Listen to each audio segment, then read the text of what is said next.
Christy here from Christy Velasquez Art. So I wanted to share with you a couple molds that I made here recently.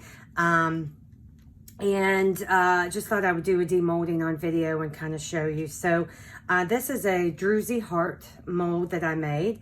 And then this, which I'm pretty excited about, and I hope it works, is a handle mold. So, you know, the big thing in resin right now is to make trays, and you have all kinds of different handles and things like that. And, you know, I get these from the, like the home improvement store, Lowe's, Home Depot, and they can be quite expensive. So I think these were maybe $4 to $5 for just one. So when you get, you know, so if you're going to do two on a tray, that's $10 right there. So I had an idea to try to create a mold to make resin handles. And, you know, molds you can use over and over again. And I thought, well, if I could create a mold for the handles, then I could create them out of resin in all kinds of different colors and glitter and all kinds of fun things. So I took this handle here. I liked it because it was small and had this wavy pattern. And so I have attempted to see if I can make a mold out of this. So we will see how it turns out. I have no idea. I don't know if I'll even be able to get this out, but we'll see. So let's start with the easy one first that I know is going to come right out. So this is the Heart Druzy mold that I created. Let's see how this turned out. All right, so there's the back, and then here's the front. Oh, wow, that really turned out awesome. I don't know if you guys can see that very well, but wow, yeah, that turned out really pretty. Really pretty. What a nice little Druzy. So that's a cute little Druzy heart. Okay, really happy with that. Super easy. So this mold actually turned out perfect. So that created that. Now let me stretch.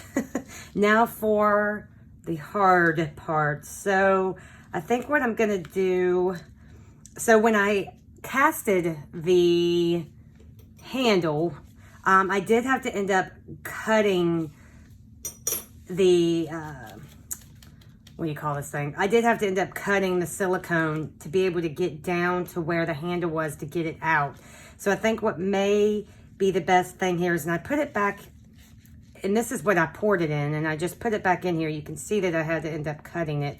But I was hoping if I just popped the whole mold out of this container that it might be a little easier to get the resin out. So bear with me, guys. I'm interested to see if this is going to work. Let me get a popsicle stick and get it in there, because once you get it started, it's pretty easy to come out of the container. Okay, so there we go. Now, all right, so there's the mold out of the container.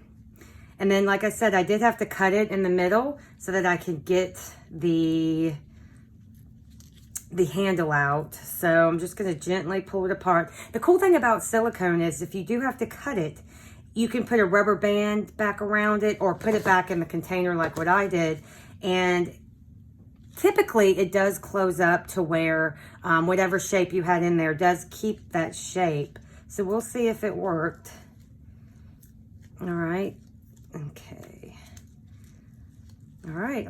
I think it works. So let me pull that out. It's still, I just poured this last night, so it's still pretty bendy and flexible. I'm just trying not to tear the mold if possible. And, look at that. Oh my gosh, it totally worked. Look at that. How cool is that? It's got, looks like some little pieces of maybe the silicone or something on it, but look at that. It worked. So there is the handle, and this is the one that I used to create a mold. So that totally worked. Now what I need to figure out is how to not have it get these pieces on it. I wonder if I could clean it. And then I'd like to try to do this handle, but I've got to find a bigger container to create a mold for it. But that totally worked. cool. So see, that could totally go on a tray. And then you could, I mean, you could make these with glitter. You could color them any way you want. I would definitely suggest getting either a casting resin so you don't have as many bubbles as I have, or warming your resin up. But yeah, that totally worked. And actually where this kind of part of it got stuck in the mold, that's kind of on the bottom of the handle. So you probably wouldn't even be able to see that if I used it in a tray, but cool. So there's that, and that works. So I will continue this experiment of trying to create resin tray handle molds. All right. Thank you guys for watching. Bye.